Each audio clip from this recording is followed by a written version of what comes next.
نوح علیہ السلام کی کشتی۔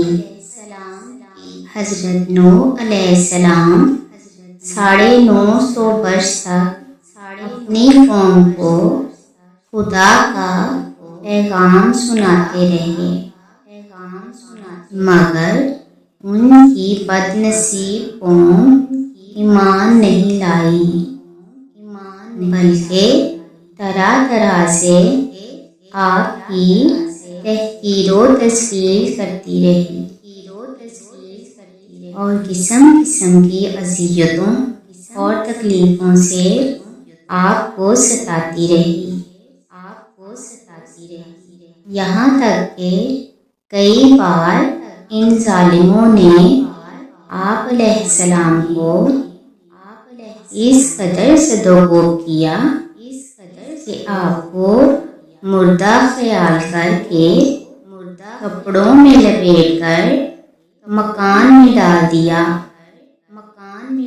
مگر آپ علیہ السلام پھر مکان سے نکل کر دین کی تبلیغ فرمانے لگے۔ اسی طرح بارہا آپ کا گلا گھونٹتے رہے، یہاں تک کہ آپ کا دم گھٹنے لگتا اور آپ علیہ السلام بے ہوش ہو جاتے،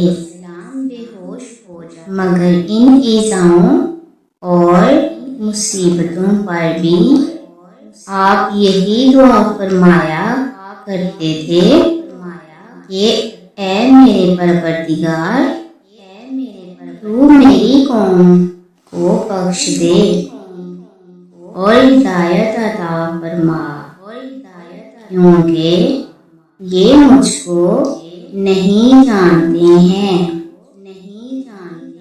اور قوم کا یہ حال تھا کہ ہر بوڑھا باپ اپنے بچوں کو یہ وصیت کر کے مرتا تھا کہ نوح علیہ السلام بہت پرانے پاگل ہیں، نعوذ باللہ، اس لیے کوئی ان کی باتوں کو نہ سنے اور نہ ان کی باتوں پر دھیان دے،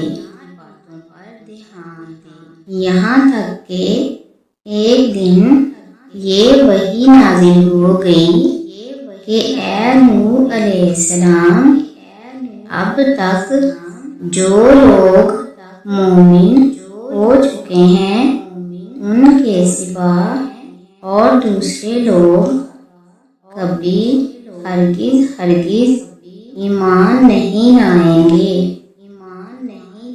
اس کے بعد آپ علیہ السلام اپنی قوم کے ایمان لانے سے نا امید ہو گئے، اور پھر آپ علیہ السلام نے اس قوم کی ہلاکت کے لیے دعا فرما دی، اور اللہ تبارک و تعالی نے آپ علیہ السلام کو حکم دیا کہ آپ ایک کشتی تیار کریں،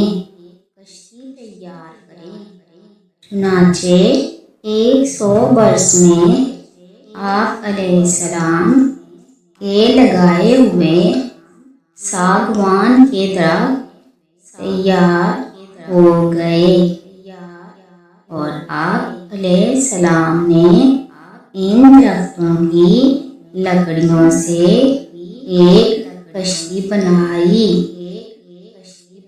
جو 80 گز لمبی اور 50 گز چوڑی تھی، اور اس میں 3 درجے تھے، نچلے طبقے میں درندے، پرندے اور حشرات الارض وغیرہ، اور درمیان طبقے میں چوپائے وغیرہ جانوروں کے لیے، اور بالائی طبقے میں خود اور مومنین کے لیے جگہ بنائی۔ اس طرح یہ شاندار کشتی آپ نے بنائی اور 100 برس کی مدت میں یہ تاریخی کشتی بن کر تیار ہوئی، جو آپ کی اور مومنوں کی محنت اور کاریگری کا ثمر تھی، اور 100 برس کی مدت میں یہ تاریخی کشتی بن تیار ہوئی، جو آپ کی اور مومنوں کی محنت اور کاریگری کا ثمر تھی، جنہوں نے بے پناہ محنت کر کے یہ کشتی بنائی تھی۔ جب آپ علیہ السلام کشتی بنانے میں مصروف تھے تو آپ کی قوم آپ کا مذاق اڑاتی تھی۔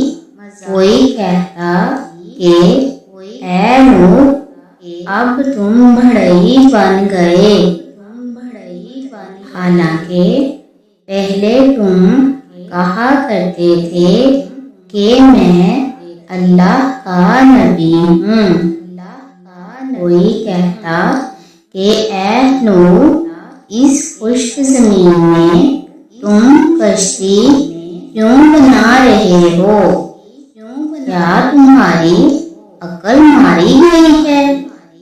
غرض طرح طرح کا تمسخر اور مذاق کرتے اور قسم قسم کی طعنہ بازیاں اور بد زبانیاں کرتے رہتے تھے، اور آپ علیہ السلام ان کے جواب میں یہی فرماتے تھے کہ آج تم ہم سے مذاق کرتے ہو، لیکن مت گھبراؤ، جب خدا کا عذاب بصورت طوفان آ جائے گا تو ہم تمہارا مذاق اڑائیں گے۔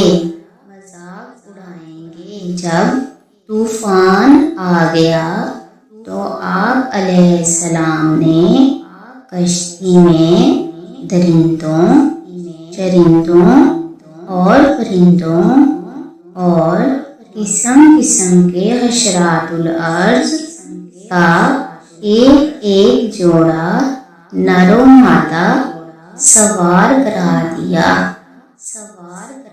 اور خود آپ علیہ السلام اور آپ کے تینوں فرزند یعنی حام و سام اور یافت اور ان تینوں کی بیویاں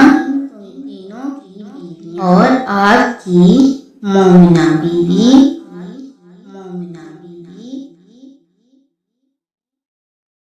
جب طوفان آ گیا تو آپ نے کشتی میں درندوں، چرندوں اور پرندوں اور قسم قسم کے حشرات الارض کا ایک ایک جوڑا نر و مادہ سوار کرا دیا، اور خود آپ علیہ السلام اور آپ کے تینوں بیٹے یعنی حام اور سام اور یافت اور ان تینوں کی بیویاں اور آپ علیہ السلام کی مومنہ بیوی اور بہتر مومنین مرد اور عورتیں کل 80 انسان کشتی میں سوار ہو گئے،